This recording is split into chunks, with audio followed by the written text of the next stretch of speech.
like give me a boost, and I would look over the wall and like see if the person had a pool or not in this retirement community. And that's what we did. And slowly but surely, some people started calling him, and then we just started getting the business rolling. He worked hard, he got it up and running, and then it went from customer to customer. And over the course of time, we were able to get out of poverty because he started his own business. And then my mom also started a house cleaning business, okay, out in the same retirement community. So they went to where the money was at. The retirees got money, okay? Those people have money, you know, that live out in Sun City West out in Arizona, okay? Those folks have money out there. So they realized, I'm not going to sell in the community, because the community, you know, every time we ever did happen to get a pool that was in the hood, guess what happened every single time in our own neighborhood? We always got shafted. My dad always got shafted. The people didn't pay, or there was always some excuse. Oh, we don't have the money this month. Can we pay? There was always some drama there. In the retirement community, there was no drama ever, okay? There was no drama ever. My dad didn't have to, you know, go knocking on their door to try to, you know, hey, where's the money? You still haven't paid. None of that stuff out in the retirement community, okay? So that's what he realized. And so through that,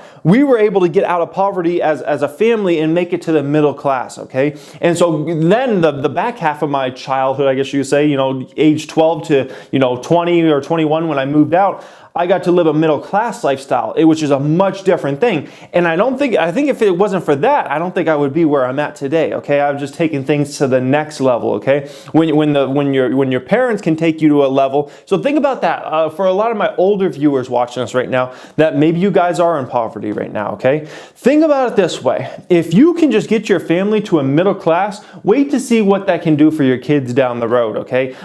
You know, that's the big difference. Not just in your own life, being able to, you know, reach the next level, but it's about your kids' next level, okay?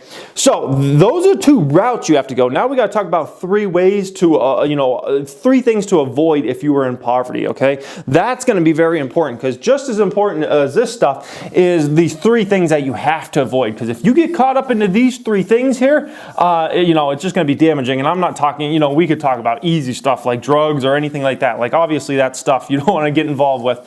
I'm talking about some bigger things, okay, that I see hold back a lot of people financially. The first one is what I call high interest loans. High interest loans. These kill the poor people, okay? These kill people in poverty. High interest loans is what happens when you need a bill paid or you need something paid, okay? And you look in your account and you don't have the money there. And so what do? You go down to one of those payday loan places that are on every single corner in the hood. You know, I live in Las Vegas here. I live in a really nice community in Las Vegas, but if I was to go to the hood parts of Las Vegas here, guess what I'm gonna find on every single corner, and there's probably multiple of them, check cashing places, payday loans, high interest loans, all these little things where, oh yeah, we'll give you $500 today, $1,000 today, you just gotta pay this loan back at a 50%, 100% interest rates, okay? These are all over the hood for a reason, okay? Because people sign up for them and these places make bank off that, okay? Even if the person doesn't pay back, the next person that does pay back, they're going to pay back so much interest that that little payday place is going to make bank off that, okay? These high interest loans are the first thing that you absolutely have to avoid if you are in poverty. You get caught up into this will continue to destroy any amount of wealth you want to increase, okay? Because basically what happens is you get one of those loans, and then all of a sudden you realize, shoot, I can't quite pay back all that loan. The interest rate's too high. So let me take out another loan to pay off that loan. And all of a sudden you're paying off this other loan, and then you take out another, and it's just a never-ending cycle of you trying to make, try to take out other loans to pay off this old loan. All your savings, or what could be savings, is going strictly over to these payday loans. It is a mess, guys. You have to avoid that by any means necessary. The second thing to avoid of the three is something that you can prevent this, and it's basically having no savings, okay? No real savings. And what I mean by no real savings, I don't mean have $10,000 in your bank or $100,000. That's great. That means you're probably already out of poverty. I'm talking about emergency money, okay? Emergency money. Every single person on the face of the earth should have at at least $1,000 of emergency money, okay? At least. I mean, I think it should be a lot more than that, but I'm just putting the lowest number I can possibly think of, $1,000 of emergency money. What emergency money means is exactly what the name is. This is emergency money. This is money you don't touch, okay? You don't touch this money unless literally it's like you have no other options out there, okay? This is your payday loan, okay? It's that emergency money. So if you have no other money you can possibly get to, and you have to pay this bill, you have to get your tire fixed on your car, this is what you do. You go to that emergency money, that emergency savings, okay? That's the route you go there. If you get caught up into this no savings thing, no emergency money, all of a sudden you get a flat tire in your car and you're like, shoot, I need to get that fixed. I need to get to work tomorrow. I don't have any emergency money around.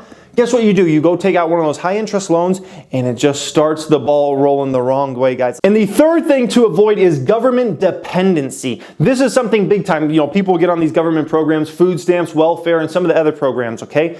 If you get on that, we'll just say no G, okay? There's no problem if you get on it because you need to get on it for a certain amount of time and you're going through a rough patch in your life. But the problem is some people get on government programs and they stay on. If you ever go on one of these programs, just have it in your mind like, dude, I need to get off this as soon as possible. I don't care if it's food stamps, welfare, healthcare from the government, anything across the board. You want to get out of that dependency as fast as possible, as fast as possible. That's what it needs to be in your mind, not like, I'm going to sit back and chill for a while, because what ends up happening is then you start getting lazy, then you start getting reliant on it. Once you start getting reliant on it, you start taking away, respect for yourself. You start taking away freedom for yourself, and you start putting your freedom in the hands of these guys over in government. And it's never a good idea to put the well-being of yourself in government's hands. Trust me on that. That's never ever a good idea. Okay, guys, that's not a good idea. So this is how to get out of poverty. I hope you guys really enjoyed this video today. Hope you learned a lot from it. Let me know what you think down there in that comment section, and just do it, guys.